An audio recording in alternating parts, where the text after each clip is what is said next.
Good morning. Morning. Here on the first day, not the first day, second day, 2021. Thought I'd talk a little bit about this last year. And one of the things that came to mind almost immediately to me was one of my favorite quotes from the Genjo Koan. Yet in attachment blossoms fall, and in aversion weeds spread.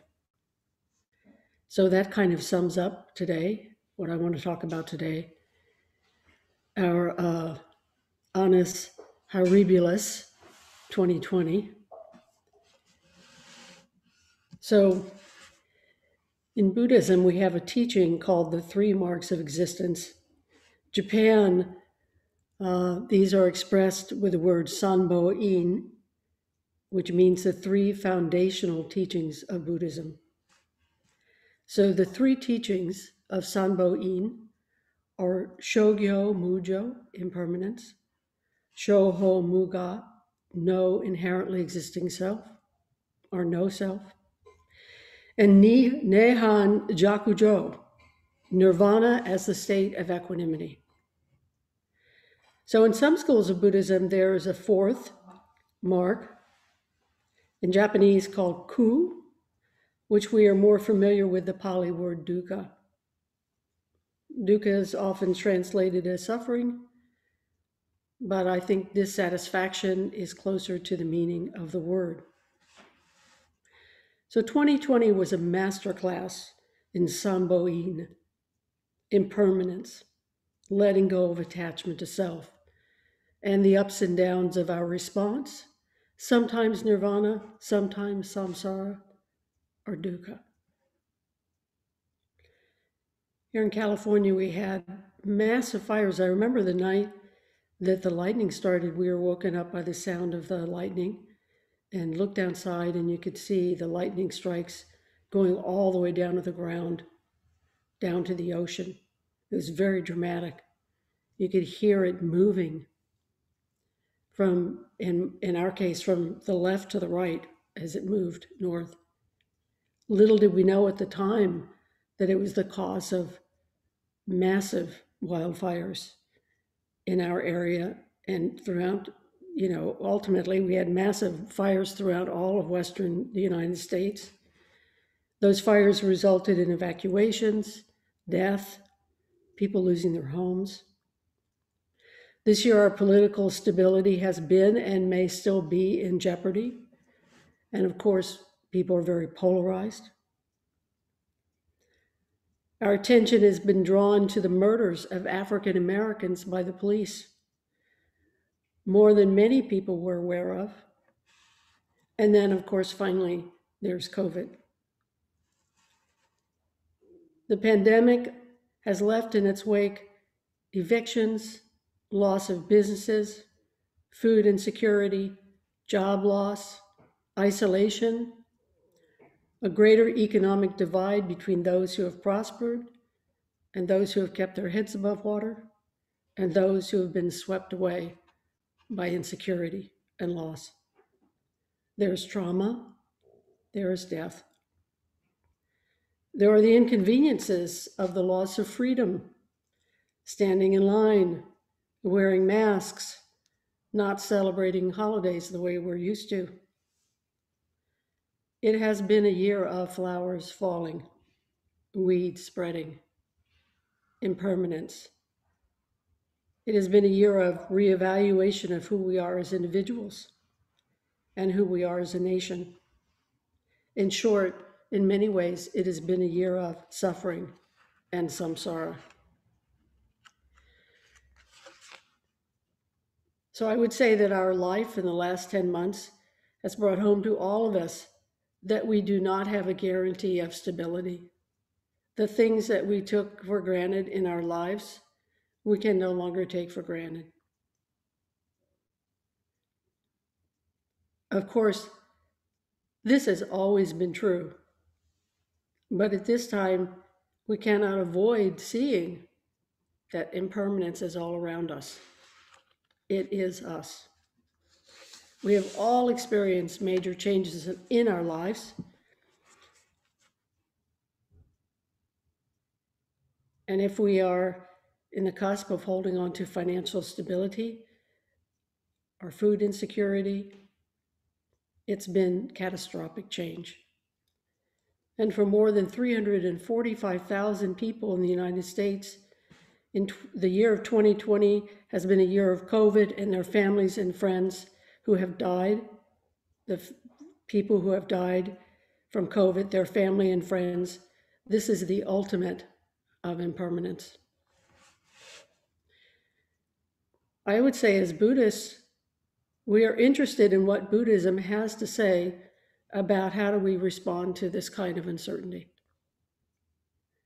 Whether it is a good year or a bad year, a moment of stability or chaos, Buddhist teachings are about investigating, incorporating, and responding to impermanence, no inherently existing self, and nirvana as being, learning about, understanding that they are all the same.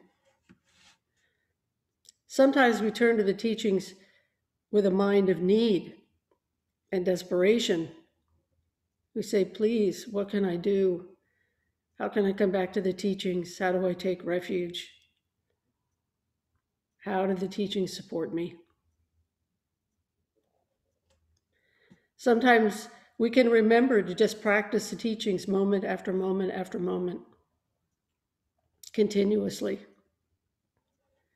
Sometimes the teachings are a kind of background and foundation for our lives, and we practice without much thought about them.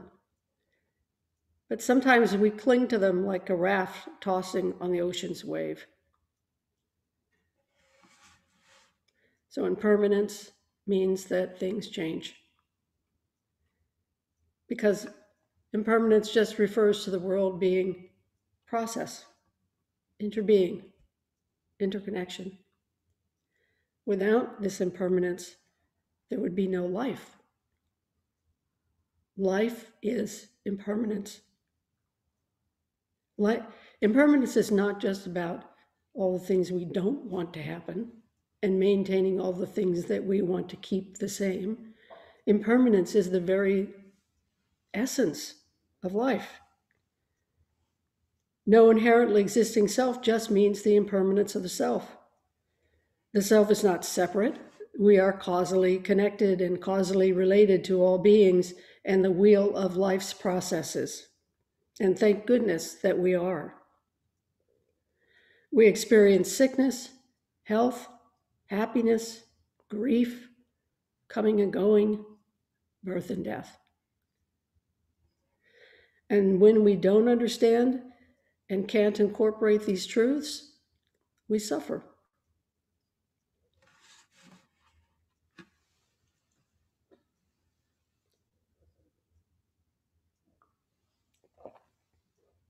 So, what does it mean to talk about nirvana? In early Buddhism, nirvana was, well, we're not quite sure what it was, a state of mind, a state of being that happened after one got off the wheel of birth and death. But in our teaching, nirvana can happen here, in this life, in this moment. Nirvana is finding equanimity in the midst of impermanence, no self and suffering. So in the Mahayana schools, we believe that nirvana and samsara are not fundamentally different. This is a teaching Nagarjuna gave to us. Both samsara and nirvana lack inherent existence, like the self.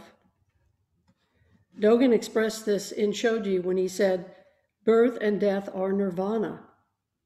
Your life right now, in the middle of flowers falling and weeds spreading, is not different than nirvana, even though it can feel like samsara. We might say, in samsara there is nirvana, and in nirvana there is samsara. But ultimately what we say is just this moment, just this life, just this connection, just greed, just generosity, just hate, birth, sickness, and love, all the mental states we experience. And then the pure state of suchness, of the whole of life's dynamic functioning, which includes all of this in the suchness. As Dogen says in Uji, komyo, he says it elsewhere as well, but komyo, this radiant light. Komyo is the 8-foot Buddha, 16-foot Buddha. Komyo is the three-headed Ashura. Komyo is delusion. Komyo is realization. Komyo, or suchness, this radiant light, is something that we can say is below, more foundational, but at the same time is not different than these other states. So in the middle of our grief for what has been lost, we can experience gratitude for what is. In the midst of our clinging, we can still share and express our connection with others. The Japanese call this state of equanimity in the midst of transience and impermanence wabi-sabi. You've probably heard that expression before, wabi-sabi. It is accepting that in the middle of this crazy life of suffering, there are expressions of joy, equanimity, connection, and cooperation. So we can long for the flowers' blossoms, and we can also appreciate more deeply, feel more gratitude as this once beautiful flower falls to the ground. Would we value it less if it never faded or died? So this is the life of flawed beauty. This is, in a version, weed spread. We have to begin with an acknowledgement that this is our world. On one side, we let go of attachments of self, attachment to things and desires when they're causing us suffering. And we also find affection for our faults of self and other, for our attachments, and for our failure and the failure of others as actually the basis of our wisdom, as the state of being foolish human beings. If we weren't foolish human beings, we wouldn't need wise human beings. The very foolishness that we engage in is the basis of our wisdom. If we did not experience suffering, we could not offer compassion or empathy. That's what we give to each other. That's what we carry together. That's our human experience that we extend to others, not just other people, other beings, a kind of respect and understanding of their intrinsic value. We see a deep, subtle beauty in our condition of impermanence, of self, of no self, of situation, and we accept and perhaps even we embrace this fluidity, the flaws, the hardships of our life. We exhibit, as do others, our courageous hearts, our support for each other, our understanding of how we are all connected. We see that there is grief, deep emptiness. I mean that as in feeling empty and bereft. Grief, deep emptiness, and its complement of joy, and feeling full to bursting at times. In grief, we grieve, and in joy, we are exuberant. It is a grieving spouse who has lost a life's partner, who at the same time is the proud grandparent of a new life. Wabi sabi. Nirvana is being able to negotiate this seesaw and sit on the fulcrum point of each moment. This impermanence, back and forth, back and forth, back and forth. And yet we sit in the middle of that. We can sit in the middle of that, on that fulcrum point. Have a kind of equanimity. It doesn't mean that we don't have grief. It doesn't mean that we don't have joy. This is not detaching oneself from life. It is not about detaching oneself from these deep emotions that we feel. It is about having a kind of equanimity, realization, acceptance of impermanence, acceptance of this self that is completely interconnected, which means that this self also feels pain. This self feels joy. Sometimes this self feels disconnected in the middle of connection. There's that book by Shinshu Roberts called Selling Water by the River. These teachings are teachings that are about life itself manifesting like the river. Yet we have to be sold these teachings when they are right there in the river.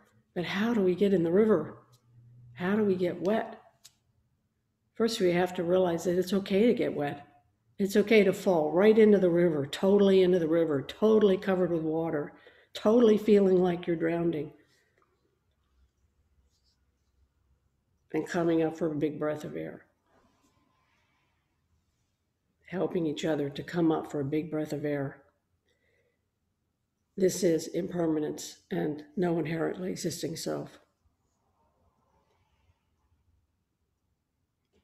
This is sitting on this fulcrum point of each moment.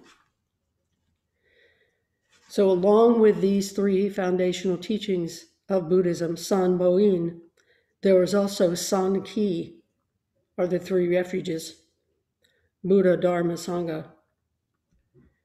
This is a positive way to talk about Sanboin. Dogen quotes the sixth ancestor in Chobogenzo Busho. He said, impermanence is Buddha nature. This very impermanence, this no inherently existing self of everything, not just people. So this impermanence, this no inherently existing self, this nirvana, this suffering, this is Buddha nature. This is the essential codependent, co-origination, cooperative Sangha of the whole world making the world. That is Buddha nature. Impermanence is not just about loss. It is connection, growth, change, and compassion arising from this interbeing of self and other as one process. That is also the meaning of no inherent existing self. And this is nirvana. Sanboin, deeply enacted, is nirvana, not only samsara. Again, this is perhaps the best expression by the Japanese way of wabi-sabi. I love the idea of wabi-sabi. That's not something we talk so much about in the United States. It's not really, I think, a kind of, I'm not sure that our national philosophy, if you will, incorporates this kind of ambiguity, this middle way of deeply entering into what Dogen says about flowers falling and weed spreading. We're like, get a weed whacker, go down to Home Depot and get a weed whacker if weeds are spreading. If flowers, blossoms are falling, throw them out. So this idea that everything that we see, whether it's flowers falling, weed spreading, has its own beauty. So how do we negotiate this moving world? Through San Kai, or the three treasures. Buddha is our guide, which is embodied in real people in our lives. Dharma is the teachings of how we engage, think about, and enact and react to flowers falling, weeds spreading, as well as the flowers blooming in myriad colors and weeds spreading as the 100 grasses. Sangha is community. Sangha is the head, heart, and circulation of Buddha and Dharma. So at Ocean Gate during this time, this last year and continuing forward, Jaku and I have kept the temple open by Zooming from the Zendo, as many of you know. This room, this place, is the heart of our practice. It's the clubhouse of our Dharma. It's the seat of the Buddha. Together we have continued our Zazen and chanting schedule, and we have added the morning conversation for 10 or 15 minutes, which I see a bunch of people here who come most mornings, and we talk about lots of different things.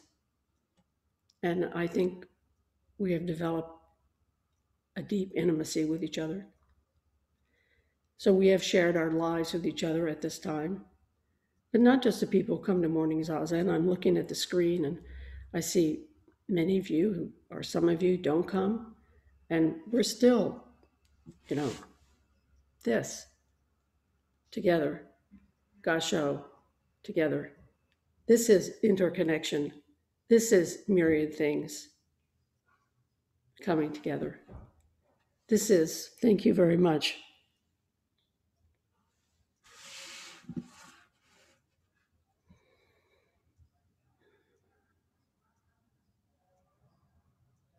Also, COVID has allowed us to make community even more deeply with people who do not live close enough to come to the Zendo or can't come to the Zendo for various reasons, and I'm very grateful for that. And I don't think that that would have happened otherwise.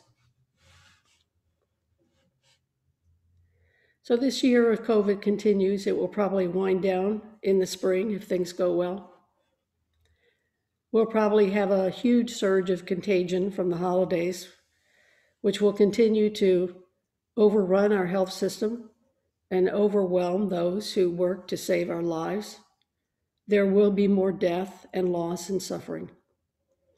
We will feel at sea sometimes and joyful at other times.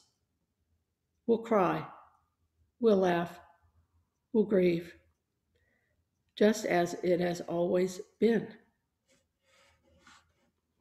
So I will not hope for 2021 as a year devoid of impermanence, no inherently existing self, or a year without suffering. I do hope for all of us that we find nirvana in birth and death, as birth and death are one with Buddha, Dharma, Sangha. May we find peace. May we find cooperation, dignity in self and other. May we make more connections. May we sit on the fulcrum of our life. May we know the joy and sorrows of wabi-sabi, of Sanboin and Sankai. I wish for us light and space to breathe. I wish for all beings to be well in body, mind, and to have financial and food security, as well as freedom from fear of others' violence. May we all be safe. And when we perceive that another is suffering, may we recall that we are one Sangha, all of humanity, along with flowers, weeds, rocks, and sky. May we remember impermanence means Buddha nature, that no self means we are not isolated, and that we are responsible for each other. This is nirvana. As Dogen taught us, the 3 stages of awakening, the Buddha mind, bodhicitta, following the Buddha's path, and nirvana are all presencing simultaneously. Nirvana is presencing in the midst of flowers falling. Nirvana is presencing in weeds spreading. Nirvana and samsara are 2 sides of one coin. And that coin is reality itself. And that reality itself is Komyo. radiant light.